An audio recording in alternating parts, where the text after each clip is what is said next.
John Polanco, Flying Nimbus, and we in the booth, and John will like the frying pan. I'm sizzling these Ritalins that had me fucking flying, man. Looking to kill me a prez, so I got 5 on it to the head. We trying to get a little more than Lincoln.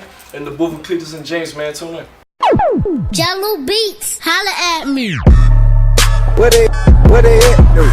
What they hit do? What they hit do?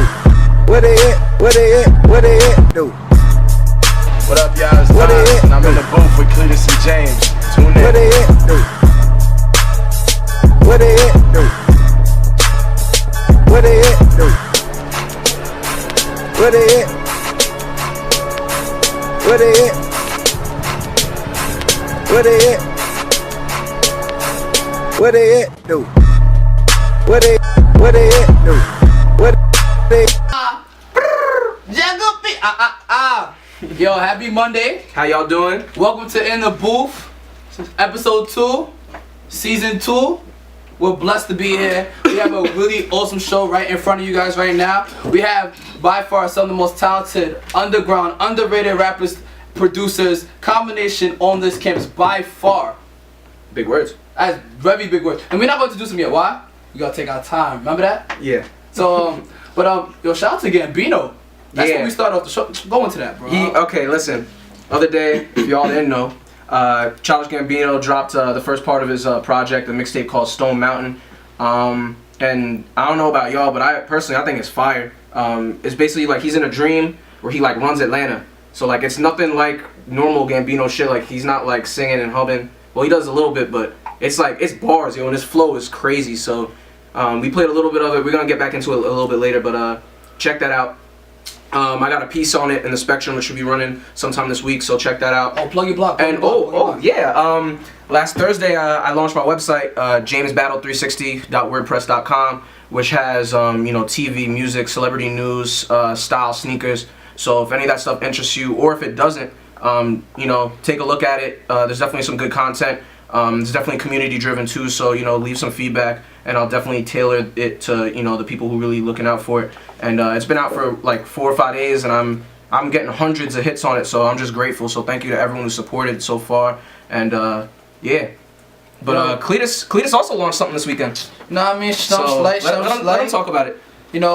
So recently we just dropped I Am Cletus TV, that you'll see the In the Booth episodes that we didn't if you weren't able to tune in, you have the In the Booth episodes there. We got a couple other things, just following up on what I've been doing, a couple other projects I've been working on. So I don't like talking too much about it because there's still a lot to come, and it's just the early stages of it. But just make sure you stay in the loop. You got I Am Cletus TV. You got the I Am Cletus page that just dropped. We got a couple of events I'm hosting. Make sure you go out to cover season, October 24th. Damon got me hosting that event. That's really dope. Ebola awareness. Got a lot of things I'm working on. So make sure you look into I Am Cletus on YouTube. I Am Cletus on Facebook. Cletus_real talk on Instagram, Twitter, all that stuff. But let's get into our show today, bro. We wasted too much time. Let's get into our show, bro. But before that, one more thing. We ain't plug. So you do the plug minutes here. I'm plug. I don't think I did a good enough job last week, so I gotta redeem myself. Get that money, bro. WRUB.org. Real sexy. A service of Subword One. Tune in. Awesome. Thank you. Good job, bro. Alright. Without further ado, we gotta introduce our duo right now. Yeah, we got 2 talented gentlemen in the building, and I've gotten a lot of chats on WRUB already saying, "Where you at, though?" So, fellas, if you'd like to introduce yourselves. Do you want to just let them introduce themselves? It's only right. First time in the booth, I think. Get this money, fellas. Alright, yo, what's up? My name is Flying Nimbus, and I'm John's producer. Produced 2 tracks out of his Pressure Book mixtape, and we in this. Yeah, John Polanco, TNF, New Frontier. Yeah, man. We're here. Thank you for having us. Nah, it's always a pleasure. Nah, thank you guys for coming. So, let's start off really smooth. First off, where did that come from? For many people who don't know John or Nimbus, these are some dudes that you probably see around campus, just go about their business. Next thing you know, you go home for the summer, come back right before semester start. Homie drop some mixtape. With some bars. And it's fire. Like, one of the songs you just played just started off was Turnstiles. So that was obviously dope, and it spoke about the New York City, you know, the New York City experience. You heard the full train and stuff like that. So would you like to elaborate? Where did that come from? Where did the inspiration come from that song? Oh, most definitely. Well, before that, like the question you asked before, like where did it come from? Like that's one of the main things I love. You know, it's just like the whole surprise factor. So like, you know, nobody knew I was doing the whole music thing. Like obviously people close to me knew it and stuff like that. But once you know, once it came out, it's like people were surprised by it and they're like, yo, like, you know, I had no idea. And that's you know, I fuck with that more than anything else. Excuse my language, my fault. But nah, yeah, the inspiration from the song, man, honestly, like all 3 verses was written in like 3 different days, and it all, like, they were all correlated with each other. And it was just things like I was seeing this summer and obviously have seen in the past, and it's just like, you know, being in New York City for the whole summer, you probably know the whole grind and everything. So it's just like something that came out of that. And the track was actually produced by one of my cousins. And you know, shout out to Wealth, he did his thing on that. Oh, nah, by far.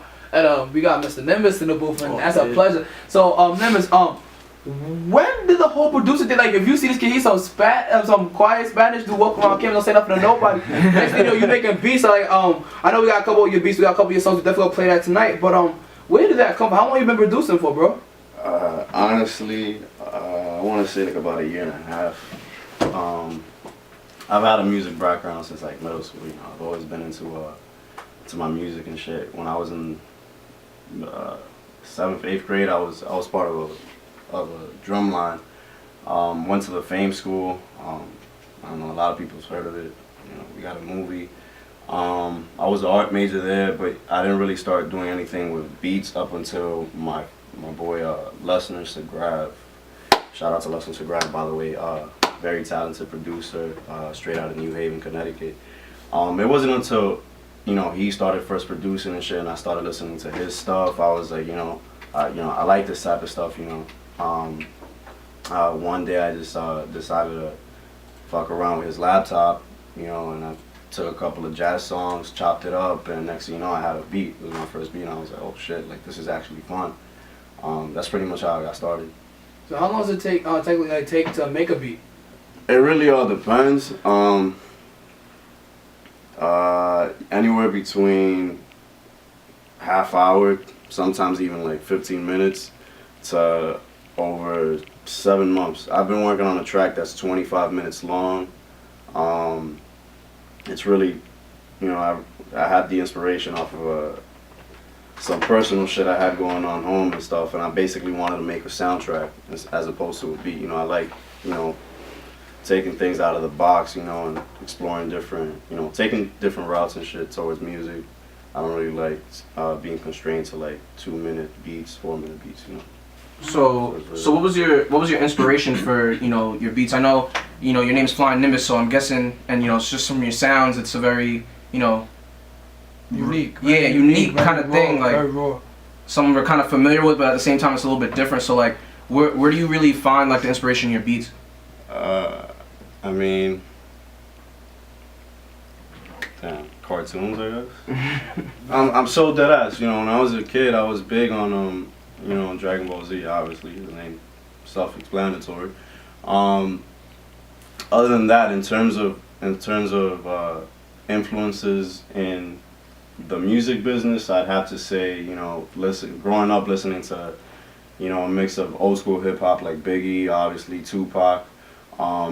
Big Nas and Jay-Z fan, and it wasn't up until I want to say my sophomore year in high school when I started listening to Kanye West, believe it or not. Because I was really, you know, I was big on, you know, 90s hip hop. I didn't really, you know, step out of that box till I was in high school. You know, I started listening to, you know, producers like Just Blaze, Jay Dilla was big. I'm big on Jay Dilla.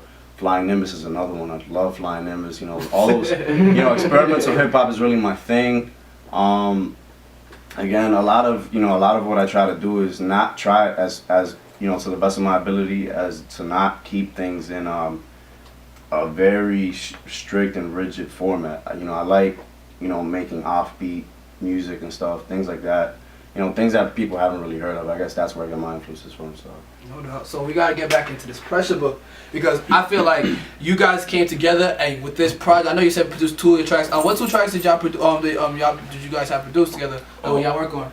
We worked on the track Mirrors. Okay. And we worked on another track called Ease the Pain. It was the last track on the. It was the fifth and the last track. Okay. It was an 8-song tape. So. So obviously, like I said, like how did people respond to this? Cause I know I was shocked. You reached out to me. You said, "Yo, bro, take a listen. Tell me what you think." And you know me, I'm always willing to take a listen to like, music. I love music. So when you passed it my way, I was like, "Yo, this is dope." Like, so for like Mirrors and what's your favorite track on the album?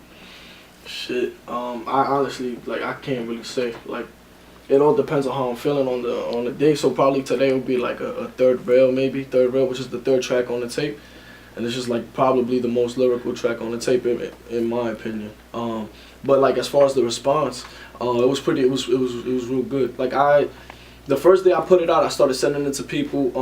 Obviously a lot of it online and things like that, and I was just getting like some really dope stuff. Like people were they were. Like tweeting my lyrics and things like that, and it was dope. I did that. Yeah, you did that. More people did that. Yeah, and that shit that was crazy. Like that was dope. I got a question. What's up? I've always wondered this. So like, as someone who raps and stuff, do you you download your tracks and listen to it when you're doing going about your day? Oh yeah. I listen to myself a lot. Like a lot of the time, I bump a whole lot of music and stuff, but I definitely have to bump myself every single day. Just because it's an everyday process thing too. It's not like I take the thing the rap thing real serious. So it's I always try to all the time.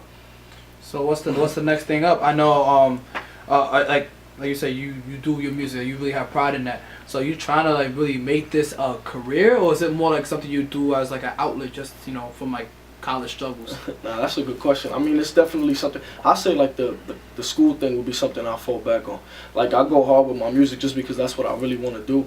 But then again, I have a good GPA to fall back on and everything like that. So I think I'll be set.